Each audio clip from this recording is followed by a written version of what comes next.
So we are here at this door, and this door is quite significant. Why? In 2014, which is literally 10 years ago, Yeah. we had our first album launch party here. This used to be a club called The Nest.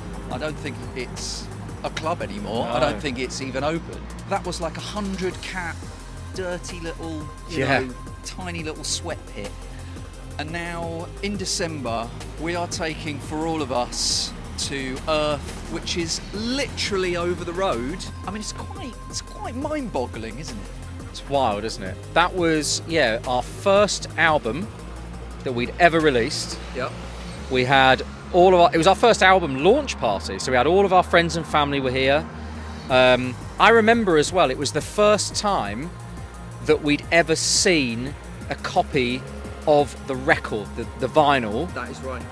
And they had them for us here downstairs. They'd set up like a little shop area, and we cried our eyes out when we looked at it. Yeah. Do you remember? We literally took them out and we were like, I can't believe this has actually happened. And we shared like a little moment, looked at these records, and as you say, suddenly 10 years in the future and we're going over there. So I guess it's funny, isn't it, to fast forward to this point where we're at now and think of like the journey that's taken us to this room and the whole kind of idea of For All of Us. And when we first met each other and we started out, it was, as it is for everybody, making bits and pieces of music in the second bedroom of my house, desperately hoping that record labels would be interested and people would want to listen to it and people would like it. And then having that sort of bravery, I guess, to share that with the world and share it with people. And now, that feeling, that sort of fear, if you like, but slight anxiety and worry as to whether people still feel like that hasn't gone away. It's just that everything around it has started to change and happen. And now standing here having this chat and looking at this space and imagining people being here and being part of it with us, like it's quite something. Yeah, I mean it's you can look on it in like incremental steps, can't you? Yeah. It was like when we were starting out, the first thing we wanted was for LTJ Bookham to play one of our tunes, right? And we got that to happen. And then the next thing we wanted to get a tune signed to a label, and we achieved it.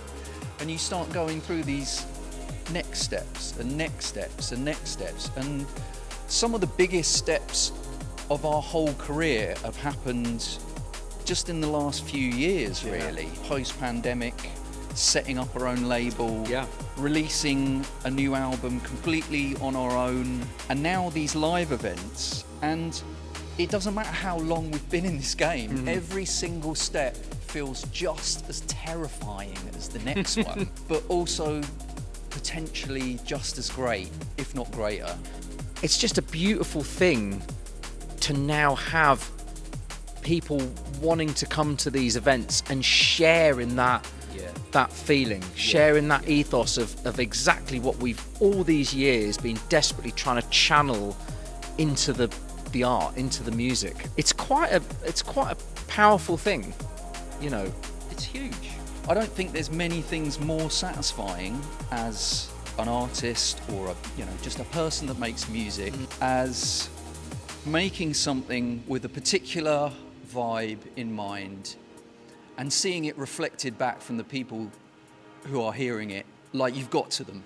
The way people have been responding to the new music, to these events, this is what we've been after this whole time.